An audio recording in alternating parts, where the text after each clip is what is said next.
Allah itu boleh nggak disifati sama sifat yang mohon maaf kurang baik seperti makar, penipu atau yang lain, karena Allah kan sangat sempurna. Dan dia kebetulan waktu itu dia lagi menyebutkan ayatnya ke saya yang wa makaru wa makarullah wallahu khairul makirin wa hum la yash'urun. Nah di situ dan di surat Al-Anfal juga ada ayat yang tentang Allah itu sebaik-baiknya tipu daya gitu, mempunyai tipu daya yang sebaik-baiknya. Nah itu kan menunjukkan kalau Allah itu punya sifat tipu daya. Jadi dia waktu itu agak ngotot ke saya, berarti Allah juga bisa dong disifatin sama sifat yang jelek-jelek yang seperti itu Mbak Nafila gitu katanya. Menurut antum itu gimana? Saya juga masih belum jawab sampai sekarang pertanyaannya teman saya. Berarti Allah menipu daya mereka? Ya enggak. Kalau dilakukan orang baik itu namanya kecerdasan. Tapi kalau dilakukan orang dolim itu namanya tipu daya. Jadi misalnya gini, ada orang bikin alarm supaya maling itu terdeteksi atau pakai CCTV, itu namanya kecerdasan. Tapi kalau maling pakai CCTV untuk kalau nyolong, ngerti pergerakan yang punya rumah. Jadi sama-sama melakukan itu tapi beda. Assalamualaikum warahmatullahi wabarakatuh. Assalamualaikum warahmatullahi wabarakatuh. Gus, saya bertanya tadi antum sempat membahas tentang sifat-sifat Allah yang sempurna. Beberapa hari yang lalu ada teman saya yang tanya ke saya, Mbak Nafila, kebetulan anak ini memang baru hijrah gitu ya, baru belajar Al-Quran, baru baca-baca. Dia tanya, Mbak Nafila, Allah itu boleh nggak disifati sama sifat yang mohon maaf kurang baik seperti makar, penipu atau yang lain, karena Allah kan sangat sempurna. Dan dia kebetulan waktu itu dia lagi menyebutkan ayatnya ke saya yang wayamkurullah wayamkuruna gitu. Ya, wa makaru wa makarullah wallahu khairul makirin wa hum la yash'urun. Nah di situ dan di surat Al-Anfal juga ada ayat yang tentang Allah itu sebaik-baiknya tipu daya gitu, mempunyai tipu daya yang sebaik-baiknya. Nah itu kan menunjukkan kalau Allah itu punya sifat tipu daya. Jadi dia waktu itu agak ngotot ke saya, berarti Allah juga bisa dong disifatin sama sifat yang jelek-jelek yang seperti itu Mbak Nafila gitu katanya. Menurut antum itu gimana? Saya juga masih belum jawab sampai sekarang pertanyaannya teman saya itu, karena saya masih bingung gitu. Jadi saya tanya sama Gus gitu, mungkin ada pencerahan gitu buat saya menjawab gitu. Terima kasih. Assalamualaikum warahmatullahi wabarakatuh. Itu begini ya, jawab seperti itu rileks saja. Yang jelas jenengan harus terima kasih sama yang tanya, nganggap jenengan pinter itu. Sampai tanya itu berarti nganggap jenengan pinter. Itu satu prestasi, itu orang nggak semua orang ditanya itu.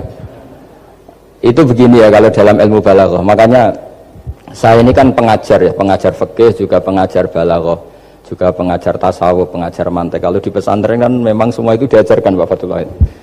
Ini juga dulu mondok di buyut-buyut saya di Kudus itu, di pondok tertua di Kudus buyut saya. Makanya hormat saya itu bukan karena beliau punya etika, memang aturannya harus hormat gitu.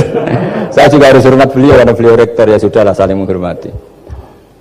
Bapak itu kalau sama penanya itu hormat, ditanya, dia sudah sopan. Jadi kita harus menghormati orang sopan. Yang tanya hormat ke kita karena kita dianggap alim, kita hormat sama penanya karena orang sopan. Mau tanya itu juga gengsi loh. Masa dokter tanya itu kan ribet kan? Saya kemarin ditawani di Unisula, masuk dikasih dokter honoris causa. Kenapa Gus gak mau? Saya takut kalau masuk neraka, masa dokter masuk neraka karena saya. Kan ya ada lucu juga itu. Akhirnya dokter itu, iya Gus saya udah pernah kepikiran ya. Akhirnya mereka terus mau do takwa, udah Gus kita harus takwa, kan mahal dokter kok masuk neraka. Oh begini jawabnya ya. Semua ilmu itu harus kita pelajari karena melihat sisi ekstrimnya, sisi buruknya. Ya saya ulang lagi ya. Ilmu itu harus Anda pelajari karena melihat sisi ekstrimnya, sisi buruknya kalau kita tidak tahu. Sehingga dengan cara itu kita tahu secara serius. Misalnya nikah sekali gak sah kategorinya zina. Itu di antara ilmu sisi ekstrimnya ilmu balaghah adalah kalau kamu tidak memahami balaghah, maka kamu akan mengatakan Quran ini bohong. Karena kamu tidak tahu tasbih itu apa. Terus misalnya gini, Allah memaklumatkan di Quran bahwa orang kafir itu sumum bukmun umyun. Sumun artinya itu budak. Apa ketuli, bukmun artinya bisu, omyon artinya buta. Itu kalau kamu nggak ngerti balaghah maka Faktanya apa? Ternyata orang kafir tidak tuli, tidak bisu, tidak buta. Tapi kalau kamu ngerti balaghah akan tahu ini tasbih yang baligh, perumpamaan yang sempurna, kesusastraan. Jadi kalau orang muji Nabi itu nggak boleh bilang anta kasyamsi, itu kurang keren. Kamu ibarat matahari, kurang keren. Kafnya dibuang, anta syamsun, anta badrun. Kamu matahari, kamu rembulan. Nah, kalau orang sedang pacaran itu kalau bilang kamu ibarat bunga, itu kurang keren. Wah kamu ya bunga saya itu kan terus keren kayak. Nah itu balaghah. Nah di antara balaghah itu ada namanya wal ityan bil kalimah lil musyakalah. Jadi mendatangkan kalimat bukan dengan makna semestinya tapi lil musyakalah. Musyakalah itu perimbangan. Wa makaru wa makarawah. Mereka bermakar dengan tipu daya. Wa makarawah, dan Allah pun melakukan itu. Berarti Allah menipu daya mereka. Ya enggak. Kalau dilakukan orang baik itu namanya kecerdasan. Tapi kalau dilakukan orang zalim itu namanya tipu daya. Jadi misalnya gini, ada orang bikin alarm supaya maling itu terdeteksi atau pakai CCTV, itu namanya kecerdasan. Tapi kalau maling pakai CCTV untuk kalau nyolong, ngerti pergerakan yang punya rumah. Jadi sama-sama melakukan itu, tapi beda. Sama mati juga gitu. Ketika kita pecundang, matinya mati sangit gitu. Tapi ketika kita pahlawan, matinya mati syahid. Artinya ya sama-sama mati. Nah, di balaghah itu ada istilah musyakalah. Musyakalah itu ayat itu sebenarnya banyak, Mbak. Ada yukhadi'una Allaha wa huwa khadi'uhum wa yamkuruna wa yamkuruwah wa makaru itu banyak. Jadi di antara sisi yang harus kita pelajari dari ilmu balaghah adalah kalimat itu banyak yang tidak semestinya.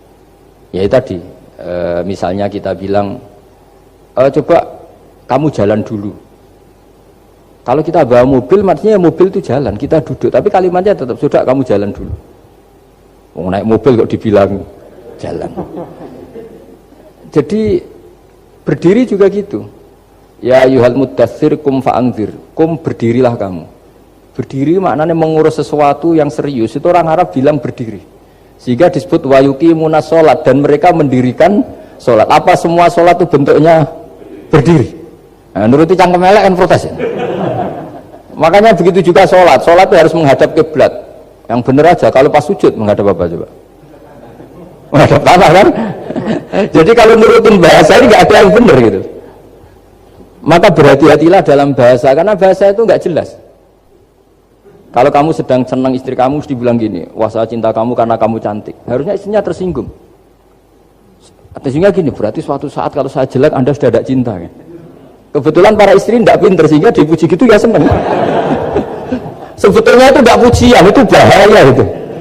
Berarti dia mencintai saya sejauh saya masih cantik. Kalau enggak ya sudah macam-macam. Dan ya rata-rata macam-macam betul itu.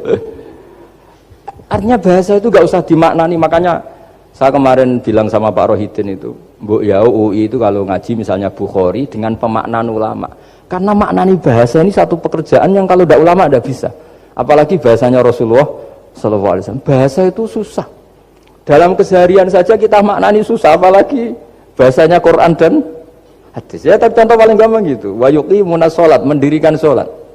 Kita berdiri tegak demi bangsa ini. Memangnya perang harus berdiri, kadang harus di Arab kan? Jadi bahasa itu selalu sering, kalau di balaghah disebut hakikat dan majas. Ada makna hakikat, ada makna, dan itu harus kita kaji. Kalau enggak ya fatal, memang hasilnya fatal. Kalau enggak ya, Quran itu ada sekian kalimat yang maknanya itu proporsional. Seperti wa makaru. Jadi misalnya gini ya, contoh paling gampang yang populer. Nabi di Gua Thur. Gua Thur itu ya gua Arab ya, kedalamannya enggak banget dalam. Terus Allah merekayasa itu dengan cara ada laba-laba yang masang jaringnya di situ, terus ada burung dara yang di situ. Itu ya disebut makruh, rekayasa Tuhan. Tapi orang pasti sepakat itu namanya kecerdasan. Karena orang kafir yang mengklaim dirinya cerdas, dirinya terlatih, dirinya ahli mendeteksi musuh, ternyata hanya ditipu seperti itu, nggak tahu. Nah karena ini pekerjaan kesalehan disebut kecerdasan. Apa disebut? Tapi andaikan sebaliknya, nyuwun sewu, ada orang lari dari kejahatan, terus merekayasa seperti itu disebut rekayasa karena bentuknya kejahatan. Jadi ada sesuatu yang sama, tapi ketika dilakukan orang soleh itu baik, karena nanti itu disebut kecerdasan. Kalau dilakukan orang dolim itu buruk, karena itu disebut rekayasa. Ya kira-kira seperti itu.